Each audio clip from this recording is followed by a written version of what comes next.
Welcome to Take a Brain Talk with your girl Flavilla Phone Gang, and today I'm going to fuel your brain with some bomb knowledge. Are you ready? Let's do it. Hey everybody, welcome back to Take Brain Talk, and today we're going to be talking about how to develop multiple streams of income and build a diversified investing portfolio. Wow, this is Money today, and I have with me Andy Ayim, the founder of the Angel Investing School, and he also runs a Productized Consultancy. Andy, how you doing? I'm very good this morning. I'm happy to be joining you on here because I've been enjoying the podcast and now it's my opportunity to contribute to it too. Yes, you and I are very focused on helping and really supporting the community and doing things that will help go take them to the next level. Absolutely. And obviously, I've been a fan of you for a while. I've been people like you. You're a very likable person. So I'm excited to what you're going to tell us. And before we get started, I always have a bit of a crazy question. And I wanted to ask you, tell me about a decision that you took or didn't take that would have completely changed your life. Oh, do you know what came to my mind straight away? In 2015, I was working out in San Francisco. I had an apartment in San Francisco. I was living out there for about 7 months and working with a lot of the VCs based in Silicon Valley. Yeah. And at the time, I was connecting the VC startup portfolio to clients in Africa and in the UK. Mm-hmm. So I'd fly the clients out from Africa and the UK to San Francisco for a week, mm-hmm. and then introduce them to VCs and to startups that can help them with challenges that they were facing. Mm-hmm. And I had the opportunity to build my life out in San Francisco. Like I could have repatriated, lived there, grown there, hopefully got my green card and lived there. And I decided to sacrifice the opportunity to come back to London, and start a family and get married to my wife. And yeah, that's a pivotal decision and a good one because we've got a beautiful 3-year-old daughter and we're still together and we live a lovely life that I'm very privileged and grateful for. Ah, that's nice. That's really nice. I think there's nothing better than, I think sometimes we work so hard and we forget about the importance of balance, family, and you have to make a living, but if you have nothing else on the side, then what's the point? Right? Absolutely. So tell us about, I'm really keen on us telling us about your journey and how did that journey lead you to where you are right now? Sure. I'll give the short version, but you can ask questions if you want to expand on anything that I'm touching on. So I grew up in North London in an area called Tottenham. Always fascinated by technology, but also really fascinated and grew up really influenced by, a lot of hip hop culture, if I'm being honest, so I grew up listening to grime and hip hop in the UK, but also into American hip hop. And I could just really relate to a lot of the poetic stories being told that really were relatable to the upbringing that I was experiencing, here in London. And then the third kind of cultural thing that impacted me was the fact that I was a British born Ghanaian. And, I lived in Tottenham, which is like little Ghana, so we had like shops that sold yams and plantains and, we'd go to, we would have all like 30 to 50 cousins in the UK that we knew. It was a very big family. So all of that really shaped me to really appreciate culture and really think about the intersection of technology and culture. And over the years, I grew really interested actually also in investing across asset classes as well. So I was always thinking about how can I operate at this intersection between investing, business and our culture. And what really sparked my interest more was when I learned that less than 1% of venture capital went to black founders and less than 0.2% to female founders. And this was whilst I was in America in 2015. And that really got me ignited, I guess, and excited into like, how can I change this? And over time that has evolved more into how can I just democratize access to opportunities, networks and capital that exists in tech and tech-enabled businesses, much broader than just venture capital, which is why I started the Angel Investing School more recently. Yes. I have to ask you a question. Do you think you have to make it big abroad to be recognized in your country? That's really interesting, Yes. Because sometimes I know that, for example, I grew up in France and I need to make it big here to get a bit more recognition sometimes back in France or in Cameroon. So do you think that the fact that you spend a lot of time in America and do really well, that helps you get more recognition now and make an impact? It's a great question, actually, and one that I've never been asked. So there's two things that came to mind. One is that there's a real impact to colonialism, right? And Britain as a country and as a nation, the UK colonialized a lot of countries, including Ghana. So Ghana gained independence in 1957. Correct. And the problem with colonialism is that as colonial masters, people looked at Britain as an aspirational life. Like, to be British is an aspirational lifestyle and culture and a stamp of success. So people that were migrating to the UK were migrating in the hope for a better opportunity, for better education and better access to jobs and opportunity, and better access to actually to go from poverty to prosperity and gain wealth. Okay. So like even I've got family members back home in Ghana that I grew up with who looked at Britain as an aspiration, as a goal, you know. And the second side of that question is that, you know, if we think about the US is the primary product of globalization. US culture has been globalized. You know, I'm watching the Michael Jordan documentary now, and in 1992, when the NBA All-Stars went to the Olympics, they globalized American basketball culture, right? So now it became a globalized phenomenon. If I think about wrestling and the WWE, Vince McMahon made that a global franchise. If I think about athletics and the Olympic Games, again, American globalized product. You know, the Olympics doesn't belong to them, but them winning the 100 meters race and all of these races, they globalized it, and then they created brands around these figures that were in this space. And it's the same entertainment and movies. Again, globalized products from America. And venture capital is quite similar as well. Venture capital, a lot of the origin stories started in America around 1957, you know, with Arthur Child and the semiconductor company in Silicon Valley, the first, I guess, angel investment check that was written. So again, that's a globalized product. So I think the reason why people look to, you know, examples from Silicon Valley, or can they be a Silicon Valley in London? Can they be a Silicon Valley elsewhere in the world? Is because America have done a great job over the last 30 years, I'd say, in really globalizing their nation and the products that come from that nation. Does that make sense? Yeah, absolutely makes sense. I think we always look towards America as a reference. And because I think, you know, there's one part of, you know, that will bring you to the next question about investing and thinking big, is that people, you know, American by nature are hungry. They want big things, you know, so their vision of wealth is not small. And that's one thing I wanted to ask you towards investment, because now you've created the Angel Investing School. So tell us more about that. Yeah, sure. So, the Angel Investing School was really designed originally just to democratize access to the education so that professionals from any background can learn how to get started with investing. Yeah. Because I noticed that there was two big problems. One is that people didn't have a clue what angel investing was or how to get started. And they would ask me to tell them and teach them like what it is, or to introduce them to other angel investors that are more experienced in my network that can walk them through it. And that isn't scalable, and I couldn't keep doing that 20, 50, 100 times for everyone that's asking me. So I had to think about a more scalable way that I could serve this audience.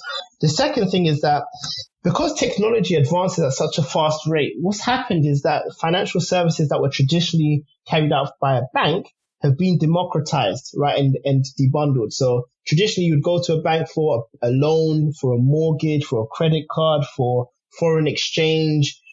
But now there's so many startups that do each of those services themselves. Okay. And the good thing is that it's more accessible. It's like a few clicks on our phone and I could invest through Free Trade or through Robinhood.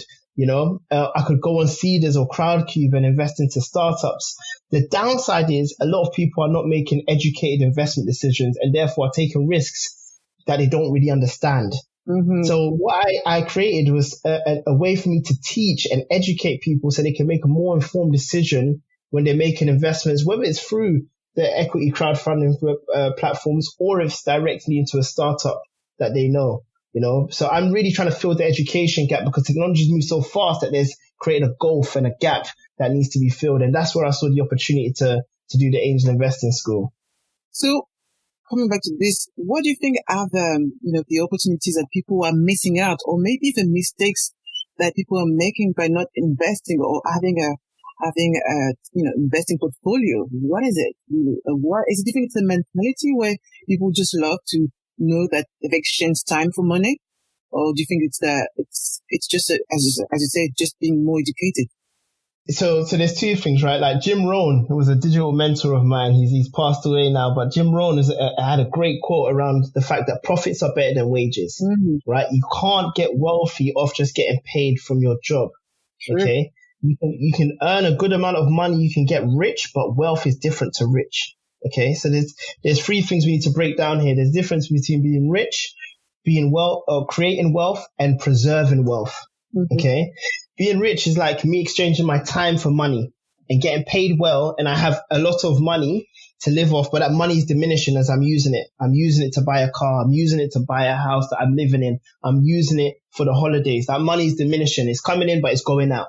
Okay. Creating wealth is when you take your time away from the value of making money. You're leveraging other ways to make money that extracts you from exchanging it for time. Okay. For example, if I create an ebook and I sell it for $11.99 online, it may have taken me time to create that ebook originally, but now through promotion, word of mouth is selling itself. I no longer need to exchange time for that value. Okay. And then the third thing is like on creating wealth, and on wealth preservation, if we look at billionaires today, I saw a really interesting graph from an Instagram account. I think it was called Visual Cap. And they shared how like billionaires, when you look at their wealth allocation across asset classes, 60% to 65% was in business interests, which basically means businesses that they've started or businesses that they have ownership equity into. Okay. The second biggest asset class for billionaires was stocks and shares, which includes mutual funds, which includes index trackers. Okay. And this is showing where their money is only 5% was actually in real estate. Whereas when I look at people that are earning around 100,000 a year, right, which is rich to some people, right, is relative. For them, property makes 40% of their portfolio. Okay. Their retirement and their pension makes another 20% of their portfolio. There's hardly anything that's in business interests. So you can see that journey that you go through in creating wealth where actually even your asset allocation changes, but it's diversified across a range of different asset classes from bonds to stocks to manage funds, index trackers to investing in startups, right? So that's why I've been on this journey of learning this myself, implementing it in my own life, and then just teaching people about the journey that I'm on. Yeah. I'm not telling people that I'm there. I'm telling people I'm on a journey too. So I'm participating in this learning with you, and I'm an active participant because I'm putting my money to use to create that wealth too. Absolutely. Absolutely. I've always been, I think probably that's one part of me, and I always say to my team, be smart, lazy. But I mean that if you can use technology or something else to do the work for you, use that, use the power of delegation. It doesn't makes you smart. So developing the number of streams that always been super important. I love the idea of, in bracket money, making money in my sleep. And again, something, whatever it is, online, teaching and all sorts of things that you can create once and you sell it again, it's great. But somebody who's never done it, we talk about developing different streams of income. Where do you start, especially when you talk about investment? Because we're doing this podcast right into the lockdown, the pandemic of the coronavirus. And, you look at all the travel industry is completely, in chaos right now. A good time to invest in stock, airplane absolutely. stocks. It's a good time to invest in oil and gas stock. Maybe give us some pointers in terms of somebody who has, want to start. Where should they start? So the first place that you start is always around self-awareness and really being introspective and learning what are the things that I'm good at, what are the things that I enjoy, and what are the things that I'm willing to do for the next leverage and build for the next 20 years, right? It's long term, okay? And a great way to do that is actually to ask this question to your friends, to your family members, to your colleagues, to people that you just know well, right? So different cohorts of people, and ask this question: what comes easy to me but difficult to others? And just see what these different people say to you. Ask about 12 to 15 people and look at the common themes that come back. Because once you have that self-awareness, then that gives you an indication of what you should be double down and do more of. Okay? Because when we're beating on our craft and we're developing a skill set and developing a brand for ourselves about what we want to be known for, what legacy we want to build, it starts with that self-awareness and being intentional about the type of work we want to put out in the world. So I think step one is really about self-awareness. Then step two is about thinking about long-term goals. Okay. So long-term goals is what I call legacy goals. It's like what is the 20-year game that I can play? Right. And people don't like thinking in these terms because it feels like it's abstract. But when you think about your pension, that's a long-term goal. Mm-hmm. You're not going to gain access to your pension until you retire. Okay. When you think about your career, if you really want to rise in seniority, that's a long-term goal. Mm-hmm. You don't get to partner in 1 year when you're a graduate. Right. So you should move with intention around setting a long-term aspiration in terms of creating wealth, because what it does is it helps you make tough decisions in crisis and in short-term crisis like what we're in now with COVID. It helps you stay disciplined, right? Mm-hmm. So when people are messaging you to say, oh, look at Hilton stock, it's gone down. You say, no, I've got my strategy. It's 20 years and I'm sticking to it. I'm not interested. Mm-hmm. Yeah. Because what happens is you start to set a set of values that guide your decision making. You know, you have some core values that you can go to because you know you've got your long-term goal, and now it's about being patient, disciplined, and being committed to that goal. Right. So I'll give you an example of a goal. Right. I've got an index tracker that I invest in. It's an S&P 500 index tracker, which means that by putting money into that tracker, it's tracking the performance of the S&P 500, all of the companies, and giving me an average spread of the return. Okay, so there's 500 companies on the S&P. It's tracking the average performance of those companies and providing me a return on based on that. Okay, and what I'm doing is I said to myself 5 years ago, I'm going to invest at least £200 every 3 months into the S&P 500 for the next 25 years. That's it. And then, but that's not much. Yeah, and the truth is, now I can increase that amount because my income has grown, my income streams have grown. So now it doesn't have to be 200; it can be 400 a quarter, it can be 500 a quarter. But what I'm doing is I'm averaging out. I'm saying, you know what? Sometimes it's going to be high, sometimes it's going to be low, but on average, I'm going to gain the return on that investment. And what people don't know is that index trackers outperform fund managers by 96%. 100%. 96%, right? Like that's nearly all fund managers. So it's a boring strategy, but it's historically proven to breed results. You know, index trackers, the median return outstrips that of the majority of VCs. You know, so we need to understand the data and the evidence out there to inform how we set those long-term goals. And then once you've set those goals, it's really about writing a check, putting your money to work and forgetting about it. Yes. Okay, so I put my money into the index tracker. I'm not looking to withdraw from it. I'm looking into my savings to withdraw money. I'm looking into my bank account, but I'm not looking into my investment because I'm saying that I'm putting it to work for 20 to 25 years. And sometimes we feel like 20 to 25 years is so long, it's so abstract. But one of the things about having a child is that it reminds you that this is a long game. Like my daughter is 3. One day she's going to, God willing, be 20. One day she's going to, God willing, be 40. Imagine she's 20 and she benefits from me investing for 20 years, the span of her life, and just saying to her, my gift to you on your 21st birthday is these 2 investments. And I'm going to teach you how to maintain it and to carry that on. There's nothing more important. I think there's nothing more important than wealth education, because when you understand how money works, you are more in control of your life. And I think a lot of people nowadays, are constantly, the biggest worry is money. But when you remove fear around money, you are more free to do things that you really want to do in life. And I agree with you, of what you're saying. It's so important to think long term. And I think probably that's one thing that I wanted to ask in terms of, you having worked in America and now being in the UK. Can you see, you probably can see the different kind of mindset Americans have compared to the British. And what do you think, British people can learn and think differently to be much more driven and much more visionary? Do you know what's really interesting? Like, when you have a career, you're getting paid, right, to go to work and to develop your craft and to learn. You're getting paid to learn. And Americans, what I've realized is a lot of them have this philosophy that's been designed around the American dream. And that American dream is really telling you that anyone, regardless of your circumstance, you can flip it one day and you can become something. And a lot of people genuinely believe that over there. They believe in that dream because it's been, again, like shown off and exaggerated with certain personalities. Even Donald Trump, right? The guy's been bankrupt a number of times. He's literally an entertainer. He's had his TV shows, and he's now the president of that country. Whether you like him or you don't, that is a personification of that philosophy that they have around the American dream.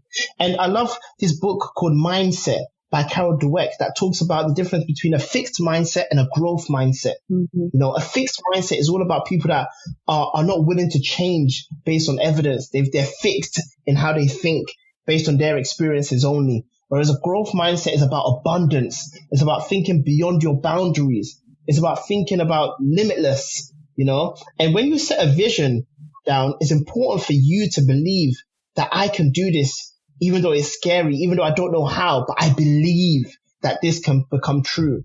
And the second thing that's important is your circle of who you surround yourself with.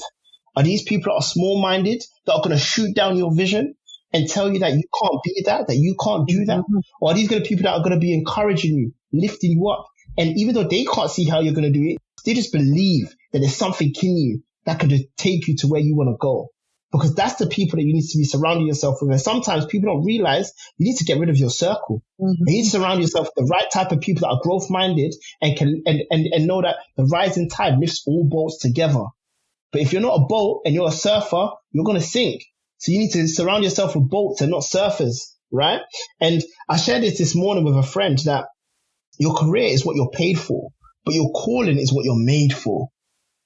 Okay. And not enough people truly believe that. But in America, we see that people believe that because of the American dream. So I know I've shared a few different perspectives there out of passion, but I think it's really important for people to understand the importance of the mindset, having a sense of belief, write down a vision, and then going to work on executing on that idea.